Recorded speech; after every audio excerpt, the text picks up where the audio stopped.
Good morning students. मैं Sunil Karnal UPS मुकाम से क्लास 8 का इंग्लिश का 3rd चैप्टर लिया है हमने आज, global warming a catastrophe in the making.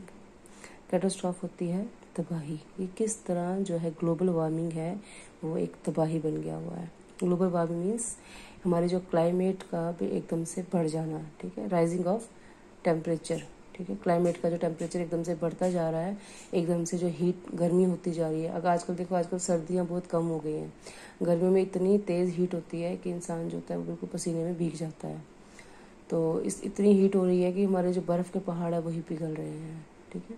तो उसे हम कहेंगे ग्लोबल वार्मिंग। तो ये एक तबाही है। ये mankind has been facing natural catastrophes like, जो इंसान है वो एक कुदरती जो तबाही है उसका सामना कर रहा है, जैसे कि फ्लड, ठीक है, जो आपके फ्लड्स आते हैं, सैलाब, अर्थक्वेक, बुन्युल आते हैं, तूफ़ान आते हैं, साइक्लोन्स मीन्स समुद्री तूफ़ान, सुनामीज आती हैं।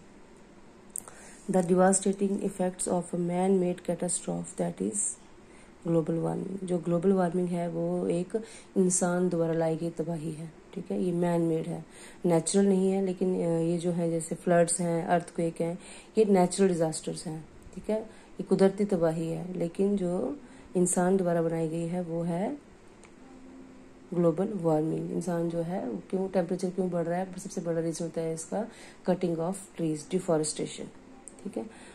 Have already become evident. Read the lesson to understand what global warming means and how it can change the face of the earth। इस लेसन में हम पढ़ेंगे कि ग्लोबल वार्मिंग क्या होती है और इसने कैसे हमारे अर्थ का चेहरा जो है वो बदल दिया हुआ है। Global warming is a common term used today specially in the print and the electronic media, ठीक है। ग्लोबल वार्मिंग क्या है, एक कॉमन टर्म यूज़ हो रही है आजकल ग्लोबल वार्मिंग मतलब आम वर्ड हो गया है। हाँ जी, क्या है कि टेम्परेचर बढ़ गया हुआ है जी, क्लाइमेट चेंज हो रहा है जी, क्लाइमेट में एकदम से चेंजेस आना शुरू हो गई हैं। स्पेशली इन द प्रिंट, ज़्यादातर हम पढ़ते हैं न्यूज़पेपर वगैरह में पढ़ते हैं या तो हम टेलीविज़न वगैरह में देखते हैं ये चीज़। It refers to the rising average temperature of the earth's atmosphere. Atmosphere क्या होता है, लेयर ऑफ गैसेस, जो हमारे नेचर में गैसेस हैं, ठीक है। हमारे अर्थ पे जो बहुत सारी गैसेस हैं उसको बोलते हैं एटमॉस्फेयर। तो इसमें क्या होता है, it refers to rising average temperature of the earth. जो अर्थ में जो इतनी सारी गैसेस हैं, नाइट्रोजन है, ऑक्सीजन है, कार्बन डाइऑक्साइड है, वो एकदम से उनका टेम्परेचर हाई हो जाना, ठीक है, उसे हम कहेंगे ग्लोबल वार्मिंग। एंड ओशंस, और समुद्र का बढ़ जाना, समुद्र में एकदम से तेज़ लहरें उठना शुरू हो जाती हैं, सुनामीज आना शुरू हो जाती हैं, तो ये ग्लोबल वार्मिंग है। एंड इट्स रिलेटेड इफेक्ट्स, और जो इसके इफेक्ट्स पड़ते हैं उसे हम कहते हैं ग्लोबल वार्मिंग, ठीक है। जो हमारा एटमॉस्फेयर है मीन्स जो हमारे लेयर ऑफ गैसेस हैं, जो हमारी नेचर में जितनी भी सारी गैसेस हैं उनका एकदम से राइजिंग हो जाना और इसका एक कोई इफेक्ट पड़ना, असर पड़ना हमारे ऊपर, उसे कहेंगे ग्लोबल वार्मिंग।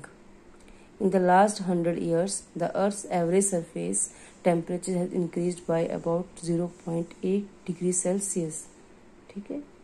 क्या है कि आज से 100 साल पहले, इन द लास्ट 100 ईयर्स, आज 100 साल पहले, 100 साल से क्या हो रहा है, जो अर्थ का टेम्परेचर है वो एकदम से बढ़ता जा रहा है, 0.8 डिग्री सेल्सियस तक बढ़ गया है temperature. With about 2/3 of the increasing occurring over just the last 3 decades. Decades होता है 10 ईयर्स, ठीक है। 30 साल से, आज से 30 साल तक, पिछले जो 30 साल जो है हमारे, इसमें टेम्परेचर जो है वो 2/3 हो गया हुआ है, एकदम से इतना बढ़ गया हुआ है। आज से मतलब 30 साल लगा लो, 2021 है तो उससे पिछले 30 साल तक लगा लो आप, उस वहाँ से लेकर आज तक टेम्परेचर जो है एकदम से बहुत ही बढ़ गया है, इससे बहुत ही चेंजेस आ गए हैं। One of the major reasons cited in the increasing concentration of greenhouse gases। Green house gases हो गया हमारे जो एटमॉस्फेयर में जो इतनी सारी गैसेस हैं, नाइट्रोजन है, ऑक्सीजन है, कार्बन डाइऑक्साइड है, ये जो गैसेस हैं ये हमारी इफेक्ट हो रही हैं, ठीक है, बाय ह्यूमन एक्टिविटीज़। इंसान इनको चेंज कर रहा है, such as deforestation and burning of fossil fuel. Fossil fuel होते हैं वो मटेरियल जो कि हमें डेड बॉडी से मिलते हैं, जैसे कोयला मिलता है, तेल मिलता है। जो इंसान जो है इन चीज़ों को ज़्यादा यूज़ किए जा रहा है, जिससे कि हमारा जो एटमॉस्फेयर का टेम्परेचर होता है वो एकदम से राइज हो जाता है। तो हमें क्या ग्लोबल वार्मिंग हो जाती है। और एक क्या है डिफॉरेस्टेशन, पेड़ों कटिंग ऑफ ट्रीज, पेड़ों को काटना। जिस तरह पेड़ों को जब जब पेड़ों को काटेंगे हम तो हमारे अर्थ का जो टेम्परेचर होता है वो राइज होता जाएगा। तो ये ग्लोबल वार्मिंग का मेन रीज़न है। ठीक है, तो ग्लोबल वार्मिंग होता है टेम्परेचर का इंक्रीज़ होना, क्लाइमेट का में जो चेंजेस आ रही हैं, हमारे जो गैसेस हैं हमारे नेचर में उनका एकदम से बढ़ जाना, उनका टेम्परेचर को बढ़ जाना, उसे ग्लोबल वार्मिंग कहते हैं। इसका सबसे बड़ा रीज़न है मैन जो है वो, एक तो वो डिफॉरेस्टेशन, पेड़ों को काट रहा है जिसकी वजह से टेम्परेचर जो होता है वो एकदम बढ़ रहा है। जो हमारा जो जंगल होते हैं वो नेचर को ठंडा बनाए रखने में उसकी हेल्प करता है। जब पेड़ ही नहीं होंगे तो टेम्परेचर तो एकदम से बढ़ जाएगा। तो इससे क्या आ जाते हैं फिर ग्लोबल वार्मिंग। और burning of fossil fuel means जो हम लोग ये लकड़ियाँ जलाते हैं, तेल का यूज़ करते हैं, कोयला यूज़ करते हैं, इससे भी क्या होता है हमारे ग्लोबल वार्मिंग होती है। तो बच्चों आज के लिए इतना ही। तो प्लीज़ आप इसको पढ़ लीजिएगा। Thank you.